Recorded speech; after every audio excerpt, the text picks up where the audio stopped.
Noriu pademonstruoti, kaip Sugar CRM sistemoje galimybės valdomos su Mokas IT sukurtu Sugar Pipe dashboard. Matome lentelę, kurioje visos man skirtos galimybės. Viršutinėje eilutėje yra stadijos nuo žemiausios, tai yra mažiausiai tikėtinas, iki aukščiausios, tai jau prieš pat laimėjimą. Vienoje stadijoje matomas šioje stadijoje esančios galimybės, apačioje visų toje stadijoje esančių galimybių suma. Galimybė turi hipernuorodą, tai yra paspaudus ant jos mes atsidarysim pačią galimybės kortelę. Grįžtam atgal į pagrindinį langą. Taip pat, norint galimybę sukurti, paspaudžiam viršuje esantį pliuso mygtuką. Prašome.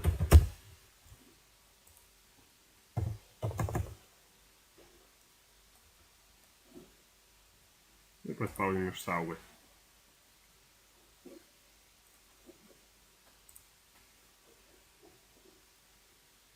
Matome, kad atsirado nauja galimybė. Galimybės labai lengvai persiveda iš vienos stadijos į kitą drag and drop metodą.